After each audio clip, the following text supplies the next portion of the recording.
श्रील वेदव्यास श्रीमद् भागवतम स्कंद प्रथम अध्याय 17 कली को दंड तथा पुरस्कार श्लोक संख्या 13।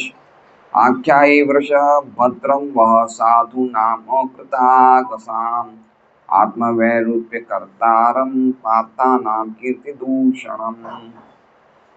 आख्यायी मुझसे कहो वृष हे बैल भद्रम कल्याण वह तुम्हारा साधुनाम ईमानदारों का अकृत आगसाम अपराधहीनों का आत्मवैरूप्य अपना रूप बिगाड़ना कर्तारम कर्ता पार्थानाम पृथा के पुत्रों का कीर्ति दूषणम यश को कलंकित करना।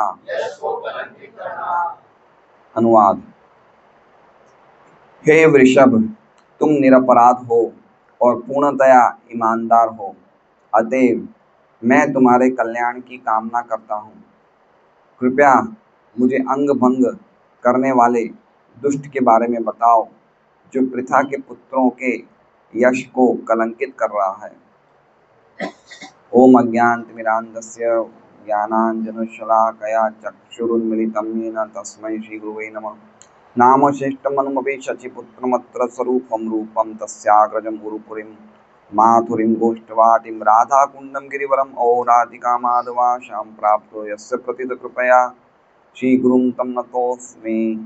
वन्देऽहं श्रीगुरो श्रीयुतपदकमलं श्रीगुरून् वैष्णवांश्च श्रीरूपं साग्रजातं सहगण रघुनाथान्वितं तं सजीवं साद्वैतं सावधूतं परिजनसहितं कृष्ण चैतन्यदेवं श्रीराधा कृष्णपादान् सहगण ललिता श्रीविशाखान्वितांश्च गुरु वैष्णव भगवान् तिनेरण स्मरणाय विघ्न विनाशनाय सहाय निजवांछित पूर्ण। हरे कृष्णा कृष्णा कृष्णा हरे हरे हरे राम राम राम हरे। सभी भक्तों का श्रीमद् भागवतम क्लास में स्वागत है। और आज का जो श्लोक है वो श्लोक परीक्षित महाराज फिर बैल से वही प्रश्न पूछ रहे हैं कि किसने आपके 3 पैर काटे हैं, हमें बताइए। पिछले श्लोक में भी ये पूछा था। क्या था पिछला श्लोक सुरेश जी?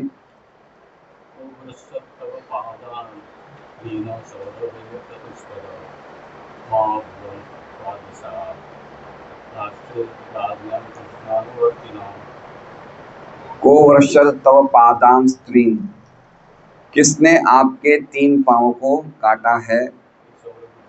सौरभेय, हे सुरभि नंदन, 4 पांव वाले सुरभि नंदन आपके।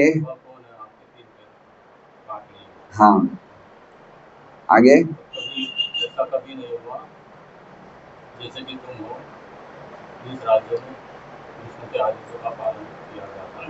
हाँ, जिस राज्य में, जिस राष्ट्र में भगवान कृष्ण के आदेशों का पालन किया जाता है वहां पे आपके जैसा दुखी कोई नहीं है। तो किसने आपके 3 पांव काट लिए? हे सुरभि नंदन। सुरभि नंदन मतलब बैल। आप 4 पांव वाले, किसने आपके 3 पांव काट लिए? तो उसी चीज को आगे बढ़ाते हुए महाराज परीक्षित कह रहे हैं आख्यायी है। आख्यायी मतलब एक बार बता दो। आप कैसे कहते हैं? एक बार बता दो, बस खाली मुझे बता दो, एक बार कह दो मुझे।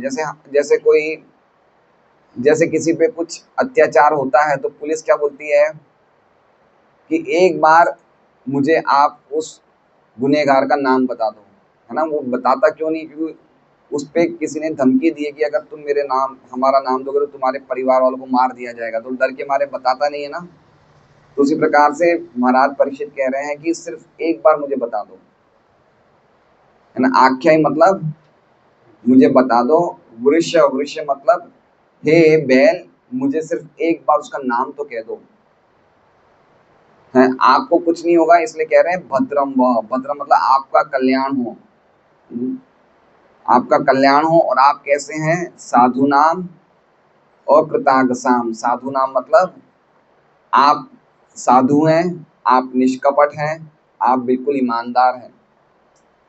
और अकृतागसाम का अर्थ है कि आप में कोई भी अपराध नहीं किया, आप निरपराधी हैं। कृतागसाम का अर्थ होता है अपराध। आगसम का अर्थ क्या होता है? आगसाम, आगसाम मतलब अपराध, और कृतागसाम मतलब जिसने अपराध किया है, और अकृतागसाम मतलब जिसने अपराध कभी नहीं किया है।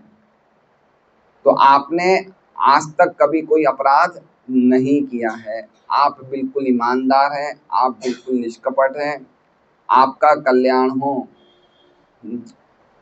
तो आगे कह रहे हैं आत्म वैरूप्य कर्तारम। आत्म वैरूप्य मतलब कि आपके आत्मा को कहा गया है शरीर, है ना। आत्मा को शरीर, मन, बुद्धि तीनों अर्थों में लिया जा सकता है। तो आत्मा वैरूप्य मतलब शरीर का रूप बिगाड़ने वाले। कर्तारम, किसने बिगाड़ा? रूप बिगाड़ा मतलब 3 टांग काट ली, रूप बिगड़ गया ना। कर्तारम, किसने ऐसा किया है? आत्म विरूप। समझ रहे बात को? कोई हंसी ख्याल की बात नहीं है। देखिए 5 व्यक्ति ऐसे हैं कि अगर वो कुछ अपराध भी कर दे तो उनको दंडित नहीं करना चाहिए, है ना। गाय, स्त्री, वृद्ध, ब्राह्मण और बालक, अगर ये कुछ गलती भी कर दे तो भी इनको दंडित नहीं करना चाहिए, इनको छोड़ देना चाहिए। तो इसमें तो कह रहे हैं अकृतागसाम, आप तो अगर गलती करते तो भी आपकी ये स्थिति नहीं होनी चाहिए। तो आपने तो कुछ गलती करी ही नहीं है, निरपराध हैं आप तो बिल्कुल, फिर भी आपके 3 पैर काट लिए। समझ रहे हैं? आप समझिए कि ये कोई, हम अपने पे ये चीज लगाएं कि अगर हमारी सोसाइटी में कुछ झगड़ा हो जाए और मैंने किसी को कुछ गलत बात बोल दी और सामने वाला व्यक्ति मेरा एक हाथ काट दो, कितना बड़ा ये जुर्म है। खाली एक हाथ काटना कितना बड़ा जुर्म है भाई। अगर कोई मैंने गलती हो गई तो तुम सामने गलती कर दो, तुम कुछ बोल दो, मैंने अगर मारा थप्पड़, तुम मार दो थप्पड़। हाथ काटने का अधिकार किसे है? समझ रहे बात को? तो इसे कहते हैं अंग भंग। अनुवाद में प्रभुपाद क्या कह रहे हैं? अंगों का भंग करने का अधिकार भाई क्यों है? अंग भंग कोई छोटी सी बात नहीं है। हम खाली पढ़ रहे हैं कि आत्म वैरूप्यम, अंग ही भंग कर दिए। इस तरह से मारा, कोई मारा जाता है ऐसे? हाथ पैर ही काट दिए। हमने कभी सोचा है हमारे पे ऐसा हो तो? हमारे पे ऐसा हो तो हम उस व्यक्ति की जो हमारी ऐसी स्थिति करें, हम उसकी क्या दशा करें, है ना। हमसे बिल्कुल सहन नहीं होगा, लेकिन ये बैल सहन कर रहा है ना। इतना सहन कर रहा है कि 3 पैर कट गए हैं, 4थे पैर पे मारा जा रहा है, फिर भी कुछ नहीं बोल रहा है। तो आत्म वैरूप्य कर्तारम, आपको ये शरीर को अंग भंग करने वाला कौन है? कर्तारम, किसने किया है? आप हमें बताइए। क्यों बताइए? क्योंकि पार्था नाम कीर्ति दूषणम, क्योंकि इससे अगर आप नहीं बताएंगे तो हम उस व्यक्ति को दंडित नहीं कर सकेंगे, और इससे क्या होगा? पार्था नाम कीर्ति दूषणम, पृथा पुत्रों की कीर्ति स्पॉइल हो जाएगी, बिगड़ जाएगी, उनका नाम कलंकित हो जाएगा, उनका नाम बदनाम हो जाएगा। समझ रहे हैं? पृथा पुत्र मतलब कौन? पांडव ना। पृथा पुत्र पांडव हैं। पार्था नाम मतलब पृथा पुत्र, और परीक्षित महाराज उनके बच्चे, उनके पोते हैं। समझ रहे हैं?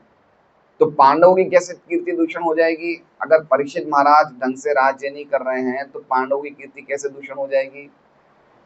जैसे मान लीजिए कि संदीप जी एक फैक्ट्री में मैनेजर हैं और ये उस दिन नहीं जा पाए, एब्सेंट थे, तो इन्होंने अपने बेटे रौनक को भेज दिया कि तुम उस दिन काम संभाल लो ऑफिस का। अगर रौनक ने कुछ गड़बड़ी कर दी तो वो फैक्ट्री के सेठ क्या बोलेंगे संदीप जी को कि कैसे व्यक्ति को बैठा दिया तुमने? तो संदीप जी की कीर्ति दूषित होगी नहीं होगी? तो अगर परीक्षित महाराज ने ढंग से राज्य नहीं किया तो लोग क्या बोलेंगे पांडव को कि तुमने किसको बैठा दिया? ऐसे कीर्ति दूषित होगी। समझ रहे हैं बात को? लोग उठाएंगे नहीं उठाएंगे? पांडव आप लोग तो इतने महान हो, आपने किस व्यक्ति को बैठा दिया कि आपके राज्य में ये गाय को मारा जा रहा है, बैल को मारा जा रहा है? तो इस प्रकार से कह रहे हैं कि पार्था नाम कीर्ति दूषण, ठीक है। तो बस बता दो मुझे, हे भद्र, हे बैल, आपका कल्याण हो, आप निष्कपट हैं, आप निरपराधी हैं, कृपा करके आपके इस शरीर का किसने विरूप किया है, अंग भंग किया है, उसका नाम बता दो, क्योंकि उससे हमारी पृथा पुत्रों की कीर्ति को कलंक पहुंच रहा है। देखिए श्रीधर स्वामी कह रहे हैं, आपका कल्याण हो, आपके चरणों के काटने के द्वारा और आपका अंग भंग होने के कारण हम पांडवों की कीर्ति दूषित हो रही है, कृपा करके आप नाम बताइए। और परीक्षित महाराज और सारार्थ दर्शनी में बता रहे हैं कि परीक्षित महाराज कह रहे हैं, विश्वनाथ चक्रवर्ती ठाकुर बता रहे हैं कि परीक्षित महाराज कह रहे हैं कि अगर आप नाम बता दोगे तो मैं उस व्यक्ति को मार दूंगा। कौन बोल रहा है ऐसा? कि अगर, हे बैल, अगर आप नाम बता दोगे तो मैं उस व्यक्ति को मार दूंगा। तो बैल क्या कह रहा है? मैं कुछ नहीं बोलूंगा। क्या कह रहा है बैल? मैं कुछ नहीं बोलूंगा। तो उसके जवाब में क्या कह रहे हैं परीक्षित महाराज? क्या कह रहे हैं? हे बैल, आप तो बहुत ही भद्र हैं। अब भद्र का अर्थ क्या बता रहे हैं?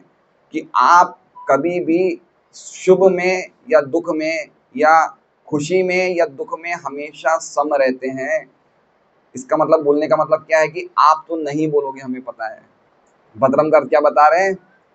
कि आप तो सुख में और दुख में हमेशा आपका स्वभाव एक जैसा ही रहता है, इसलिए मुझे पता है आप नहीं बताओगे। कौन बोल रहे हैं? इसलिए बोल रहे हैं भद्रम है। लेकिन आप भद्रम हैं, आप नहीं बताओगे, उसके साथ साथ आपका स्वभाव अच्छा है, तो कह रहे हैं साधु। साधु बोला है ना? साधु का क्या अर्थ बताया? कि आपका स्वभाव बहुत अच्छा है और निरपराधी, आपने कभी किसी के प्रति अपराध नहीं किया है और आप हमेशा सुख और दुख में एक जैसे रहते हैं, इसलिए हमें पता है आप नहीं बताओगे। लेकिन अगर आप नहीं बताओगे तो उससे हमारा नाम दूषित हो रहा है, इसलिए बता दो। आप तो कल्याण है, आपका तो कुछ, आप तो बिल्कुल निरपराधी हैं, आपने का स्वभाव अच्छा है, आप बिल्कुल भद्र हैं, सुख दुख को आप एक तरह से देखते हैं। लेकिन आप अगर चुप रहोगे तो उससे हमारी कीर्ति को कलंक लग रहा है, तो कम से कम बता दीजिए। अब तो कितना अच्छा अर्थ निकाला है देखिए विश्वनाथ चक्रवर्ती ठाकुर ने। इसलिए आप हमें बताइए किसने आपको विरूप किया है, आपके पैर काट के। इस तरह से विश्वनाथ चक्रवर्ती ठाकुर कह रहे हैं। बाल प्रबोधिनी की भी टीका बहुत अच्छी है। हे बैल, मुझे उस व्यक्ति के विषय में बताइए जिसने आपके पांवों को काटा है और आपको इस प्रकार विरूप किया है। इस बात की व्याख्या करने से क्या होगा? यदि ये अपेक्षा हो तो कहते हैं कि इससे आपका भद्रा ही होगा। देखिए इन्होंने क्या बताया कि मान लो कि अगर बैल ऐसे पूछे, परीक्षित महाराज को बोले कि मैं अगर बता दूं तो इससे मेरा क्या होगा, तो क्या कह रहे हैं? आपका भद्र होगा, आपका कल्याण होगा। अगर आप नाम बता दोगे तो आपका कल्याण होगा। वो कैसे होगा कल्याण? अगर ये अपेक्षा हो तो कह रहे हैं कि आप साधु हैं। क्या कह रहे हैं? कि आपका कल्याण इसलिए होगा कि आपका स्वभाव जो है साध्वी का स्वभाव है, आपने कभी निष्कपट है, आप ईमानदार हैं, इसलिए आपका कल्याण निश्चित होगा। अगर कोई बदमाश होता, अगर बैल के बदले कोई बदमाश होता तो उसका कल्याण नहीं होता, क्योंकि उसने कुछ गड़बड़ी करी है। लेकिन आप तो साधु हैं, आप निष्कपट हैं, इसलिए आपका कल्याण होगा। तो कह रहे हैं मैं कैसे, मुझे कैसे साधु बोल रहे हो भाई, मुझे कैसे निष्कपट कह रहे हो? तो बोल रहे हैं अकृतागसाम, क्योंकि आप निरपराधी हैं। देखिए कैसे वर्ड्स को जोड़ा है, देख रहे हैं आप? पहले कहा कि मैं अगर बोल दूंगा इस व्यक्ति का नाम तो क्या होगा, तो कह रहे हैं आपका कल्याण होगा, भद्रम। तो मेरा कल्याण क्यों होगा? तो कह रहे हैं आप साधु हैं क्योंकि आप निष्कपट हैं। तो बोले आपने मुझे साधु क्यों बोला? बोले क्योंकि आप निरपराधी हैं। देख रहे हैं आप कितने गहराई से बता रहे हैं हर चीज को। हम समझ सकते हैं कितनी गहराई तक हम भागवत के श्लोक पढ़ सकते हैं अगर आचार्य भी टीका को पढ़ेंगे तो। आप निरपराधी हैं। आगे कह रहे हैं कि मेरा भद्र कैसे होगा, यदि ये अपेक्षा हो तो कहते हैं कि हमारी कीर्ति को दूषित करने के कारण मेरे द्वारा उसको दंड दिया जाएगा। इस आशय से कहते हैं पार्थानाम कीर्ति दूषणम, अर्थात वो व्यक्ति हमारी कीर्ति को दूषित कर रहा है। समझ रहे हैं बात को? मान लो बैल ये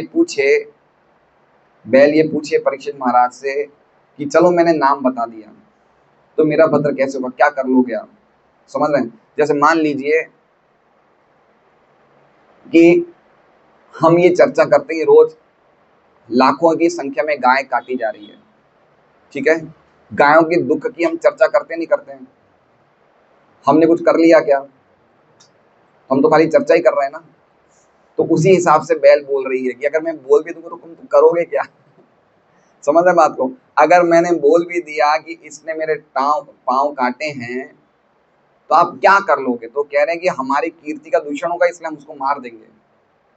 अपना परीक्षित महाराज सामर्थ्य बता रहे हैं कि हमारी कीर्ति पे कलंक लगेगा इसलिए हम छोड़ेंगे नहीं, है ना। इसलिए समझना चाहिए कि आजकल हम जो चर्चा करते हैं, चर्चा कर रहे हैं, लेकिन हमारे में सामर्थ्य नहीं है तो हम उसका सुधार नहीं कर सकते।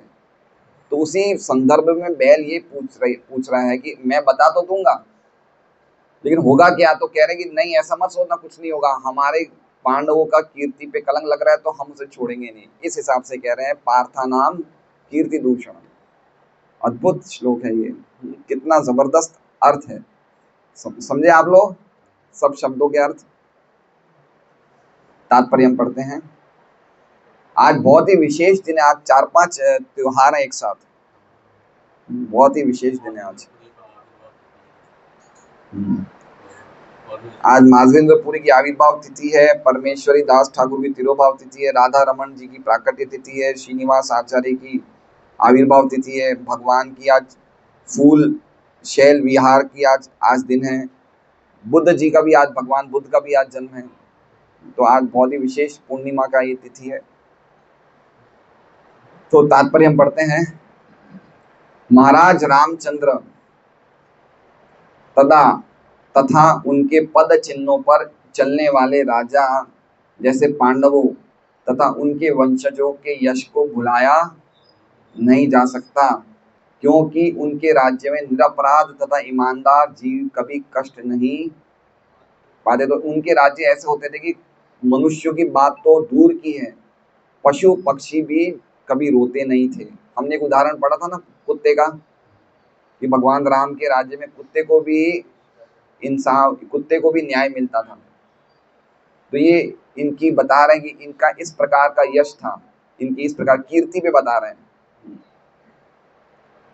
देखिए कीर्ति कितनी इंपॉर्टेंट है। व्यक्ति आजकल लोगों को, इसकी बात हम आगे करेंगे, आगे कह रहे हैं क्योंकि उनके राज्य में निरपराध तथा ईमानदार जीव कभी कष्ट नहीं पाते थे।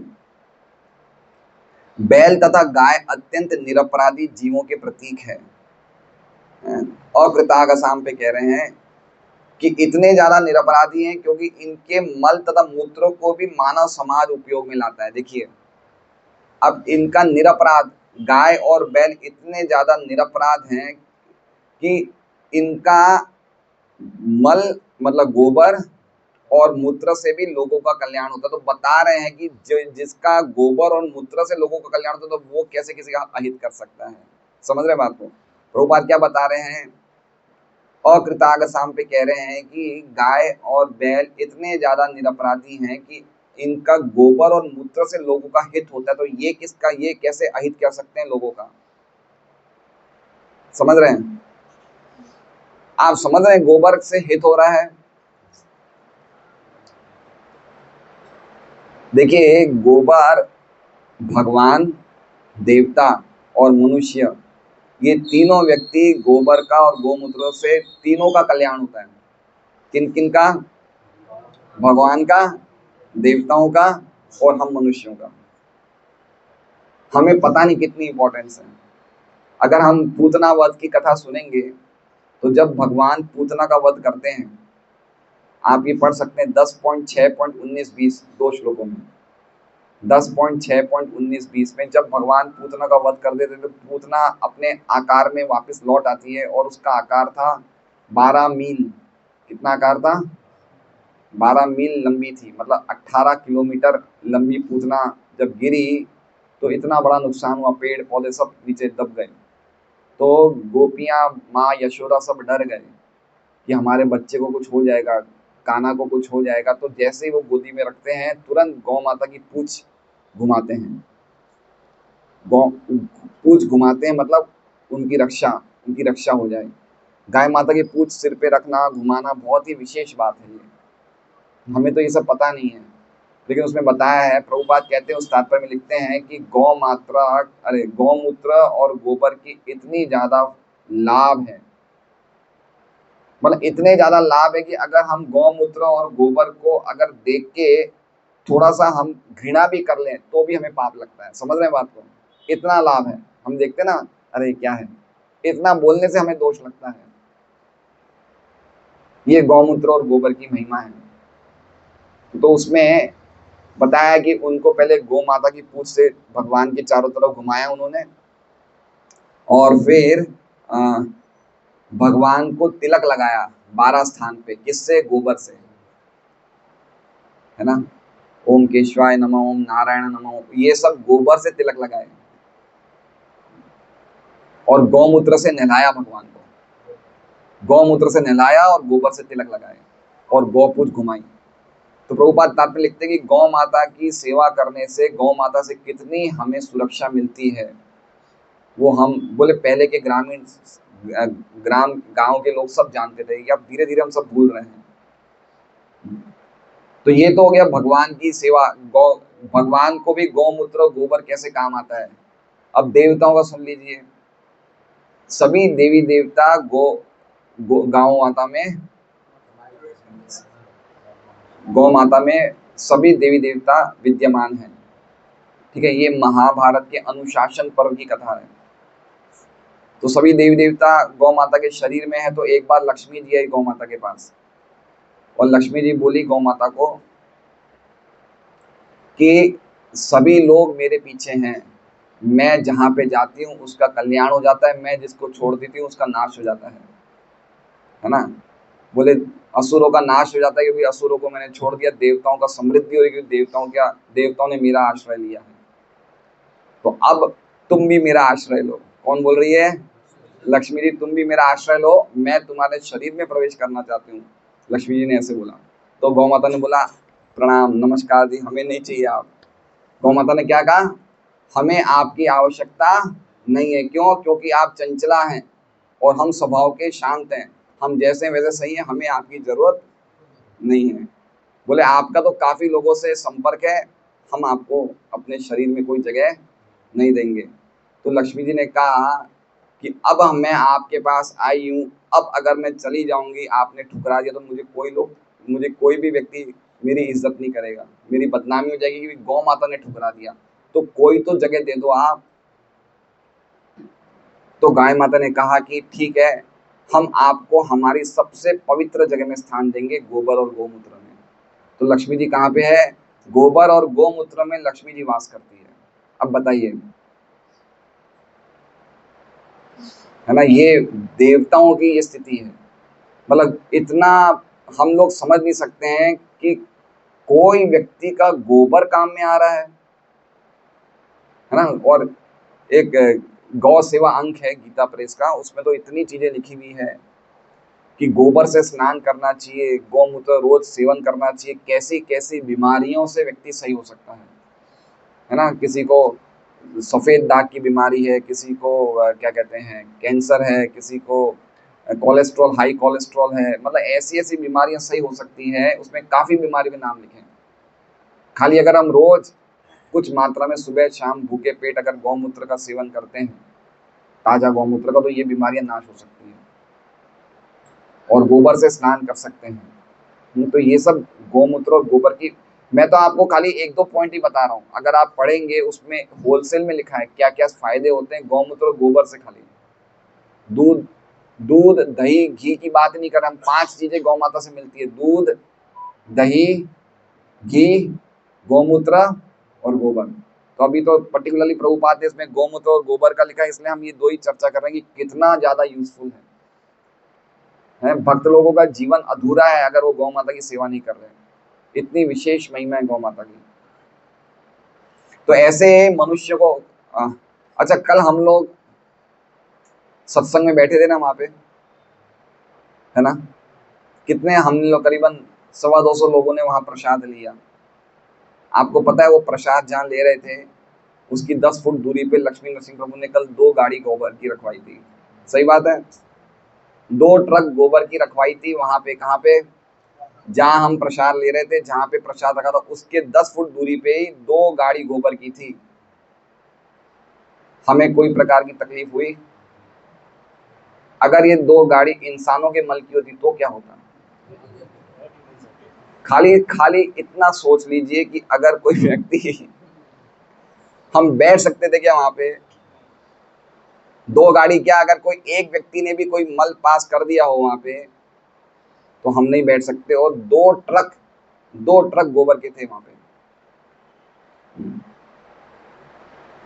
हम लोग अपनी इतनी कीमती भूमि पे इंसानों के मल को नहीं चाहते लेकिन गोबर को चाहते हैं। समझ रहे हैं बात को?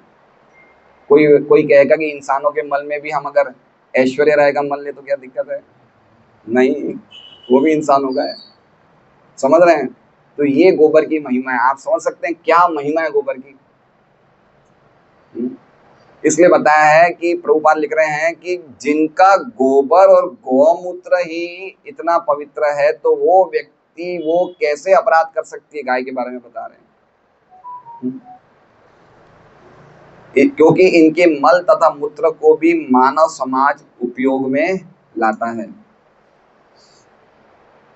और इनके अलावा जो मैंने बात बताई है देवताओं की, भगवान की, बड़े बड़े राजा थे, चक्रवर्ती राजा थे, वो गौ माता की सेवा करते थे। जैसे एक नाम सुना होगा आपने, राजा दिलीप का। भगीरथ जी के पिता थे। भगीरथ जी के पिता थे या दादा थे मुझे याद नहीं आ रहा है। राजा दिलीप रघुवंश में थे, भगवान राम के वंश में थे। उन्होंने अद्भुत सेवा करी गौ माता की, अद्भुत सेवा करी। आज हमारे बीच में पीएनबी के मैनेजर साहब भी आए हैं, मिस्टर शरीन। तो ये कुछ गौ माता के बारे में हमें आगे बताएंगे। ये बचपन से ही गौ माता की सेवा करते हैं। हमारे अकाउंट खोले अभी, हमारे सत्संग के अकाउंट इनके बैंक में खोले हैं। तो कल हमारी गौशाला में भी गए थे, परसों शनिवार को 2 घंटा सेवा करने के लिए। इतना विशेष इन्हें प्रेम है, मतलब बचपन से इन्हें आदत है। तो गौ माता की ये महिमा है।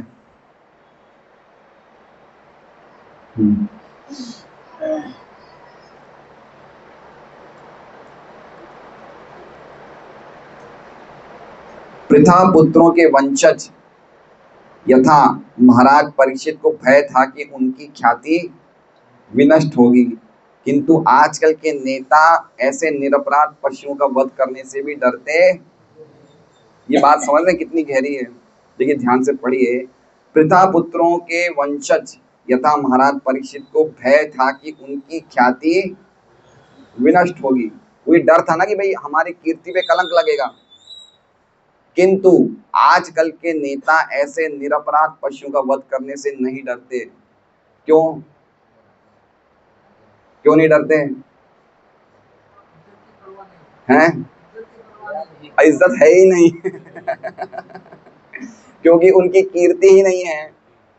समझ रहे बात में? भाई डरेगा तो वो जिसकी कीर्ति है, उनकी कीर्ति ही नहीं आजकल के नेताओं की, तो डरते ही नहीं है। और ये देखिए आजकल आप देखिए वैदिक समय में व्यक्ति अपनी कीर्ति कैसे बनाता था।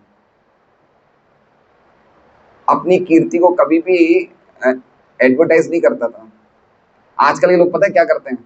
अगर आज की तारीख में आपको फेमस होना है, कीर्तिवान बनना है, तो क्या करोगे आप? अपने खुद का एडवर्टाइजमेंट करो सोशल मीडिया के द्वारा। बोर्ड आजकल देखा है, बोर्डों में व्यक्तियों के नाम होते हैं, फोटो होती है ना। जैसे कोई वो चला रहे हैं, क्लासेस चला रहे हैं, फिजियो वो कोचिंग क्लासेस चला रहे हैं, तो अपने नाम फोटो देंगे। ये अपने आप को इस तरह से फेमस करना बहुत एक सिंपल बात हो गई है। थोड़े बहुत खर्चा कर लोगे ना, फेमस हो जाए। लक्ष्मी नरसिंह प्रभु आप चाहो तो गोडादरा में कर सकते हो। आप और शास्त्र में माता जी 4-5 बोर्डों में आप फोटो लगा दो तो देखो आपकी कीर्ति फेमस हो जाएगी। ऐसे ऐसे लिख दो नीचे, गौ सेवक लूणदास जी स्वामी। जितने में आप 10-15 सोशल मीडिया ग्रुप में आपकी फोटो वोटो आ जाएगी तो अगले दिन तो आपको लोग पहचानने लग जाएंगे। तो अभी कीर्ति कैसे बनाई जा रही है? ऐसे कीर्ति बनाई जा रही है, देख रहे हैं। अच्छा, अभी अभी हमारे पिछले बार संडे को एक व्यक्ति आया, ये उमेश जी लेके आए थे। उमेश जी आए क्या? एक कोई वो राजनेता को लेके आए थे, कोई बराड़ साहब महेश भाई पाटिल को लेके आए थे। तो वो पता है क्यों आए थे? उन्होंने कल मुझे बताया, बोले कि अपने साथ उन्होंने फोटो वोटो खिंचवाई और फिर वो फोटो उन्होंने वहां अपने पेपरों में छपवा दी कि देखो उन्होंने ये काम किया है। तो इस तरह से कीर्ति, आजकल लोग इस तरह से अपना अपनी पब्लिसिटी ऐसे कर रहे हैं, है ना। हमारे CR पाटिल साहब भी ये ऐसी पब्लिसिटी में फेमस हैं, और फेमस हो जाता है व्यक्ति, बहुत जल्दी फेमस हो जाता है। लेकिन ये बता रहे कि इस तरह से अपनी पब्लिसिटी करने से हम अपने पुण्य को नाश करते हैं। कीर्ति नहीं, जो व्यक्ति सचमुच कीर्ति करता है वो अपनी कीर्ति को कभी पब्लिसिटी में नहीं लाता है। समझ रहे बात को, है ना। हम लोग ऐसा कहते हैं कि भाई अगर आप इस हाथ से दान दो तो इस हाथ को भी पता नहीं चलना चाहिए, है। और हम तो क्या कर रहे हैं, हम तो कुछ कर ही नहीं रहे, ऊपर से अपनी कीर्ति को फेमस कर रहे हैं। तो कितना कॉन्ट्रास्ट है पूर्व काल के राजाओं में और अभी के जो नेता हैं, कि अपने आप को वो फेमस बना रहे हैं, देख रहे हैं। और आजकल तो लोग फेमस बनाने के लिए गलत काम करने को भी तैयार हैं। वो क्या सोचते हैं, अगर हम कुछ गलत काम करेंगे तो बहुत जल्दी फेमस हो जाएंगे। तो ऐसे भी बहुत केसेस होते हैं कि व्यक्ति बदनामी के द्वारा अपनी कीर्ति को स्थापित करता है। ये बहुत चल रहा है आजकल, कि मैं न्यूज में आ जाऊं, मैं समाचारों में कैसे ना कैसे मैं न्यूज में तो आऊं। लोगों को कीर्ति स्थापित करने की बहुत उनके मन में इच्छा होती है, लाभ पूजा प्रतिष्ठा बहुत चाहिए। देखिए हमारे पास सब उल्टे गुण हैं इसमें। गाय क्या है? निरपराध है ना। और हम लोग क्या है? अपराध से भर के नाम लेते हैं, हरे कृष्णा कृष्णा कृष्णा हरे हरे, हरे राम राम राम। हमारे नाम कैसे लिए जा रहे हैं? अपराध के साथ। अगर हम निरपराध नाम लेंगे तो भगवान का प्रेम प्राप्त करेंगे। कीर्ति पहले लोग कैसे स्थापित करते थे? अपने कार्यों के द्वारा। जैसे राजा शिबी को देखा होगा आपने, राजा शिबी भी भगवान राम के वंश में थे, है ना। तो इनके पास एक बार इंद्र और अग्नि अलग अलग रूप लेके आते हैं। एक कबूतर बन के आते हैं, एक चील बन के आते हैं। चील मतलब ईगल, है ना। और वो जो इंद्र शायद चील बने थे, अग्नि कबूतर बने थे। तो चील कबूतर को खाना चाहता था, और कबूतर महाराज शिबी की शरण में आ गया। तो महाराज शिबी ने कहा कि ये मेरी शरण में है तो चील मैं तुम्हें मारने तो नहीं दूंगा इसे। तो चील ने क्या कहा कि आप कैसे धार्मिक राजा हो, मेरा धर्म है इसको खाना, मैं नॉन वेजिटेरियन हूँ, मैं खाऊंगा इसे, और आप मेरे भोजन को रोक रहे हो। तो महाराज शिबी ने बोला जितना इसका वजन है उतना मांस तुम मेरे से काट के ले सकते हो। ये ऐसे कीर्ति स्थापित करते थे, है ना। राजा रंतिदेव का उदाहरण देखिए आप। राजा रंतिदेव ने बहुत लंबे समय तक व्रत किया, उसको व्रत तोड़ने का टाइम आया तो उनको जब भोजन खाने को मिला तो एक ब्राह्मण आता है उनको आधा भोजन दे देते हैं, एक शूद्र आता है उसको एक चौथाई देते हैं, एक चंडाल आता है उसको पानी तक देते हैं, कुछ नहीं लेते। वो सब देवता अलग अलग रूप में आए थे, बाद में बताते उन्हें। तो ऐसे राजाओं की कीर्ति स्थापित होती थी अपने कार्यों के द्वारा, अपने खुद को पब्लिसिटी के द्वारा कीर्ति स्थापित नहीं करी उन्होंने। तो पांडवों की भी कीर्ति इस प्रकार की थी। तो उनको बड़ा डर लगा कि कोई भी छोटे सी कलंक आ जाएगी, मतलब व्यक्ति इतना डरता था कि हमारे नाम की बदनामी ना हो जाए। आजकल कितने लोगों के ऐसे नाम रहे बताइए? नहीं रहे। लेकिन पहले ऐसे नाम होते थे कि भाई हमारा नाम बदनाम नहीं हो जाए। किंतु आजकल के नेता ऐसे निरपराध पशुओं का वध करने से भी डरते नहीं हैं। यही वो अंतर दिखता है जो उन धर्मात्मा राजाओं के शासन में तथा ईश्वर के आदेशों के ज्ञान से शून्य गैर जिम्मेदार शासकों द्वारा शासित आधुनिक राज्यों में होता है। जिनको भगवान का कोई ज्ञान नहीं है, जिन्होंने कभी गीता की कभी भागवत नहीं पढ़ी है, उनको पता नहीं चलेगा भगवान के नियम क्या है। तो उनको जो इस प्रकार के गैर जवाबदार राजा होंगे या नेता होंगे, उनके राज्य में तो हम कोई प्रकार के न्याय की कोई आशा रख ही नहीं सकते। हरे कृष्णा। श्रीमद् भागवतम की जय। शील प्रभुपाद की जय। वांछा कल्पतरुभ्यश्च कृपा सिंधुभ्यो च पतितानां पावनेभ्यो वैष्णवेभ्यो नमः। तो कैसा था आज का श्लोक? हरे कृष्ण।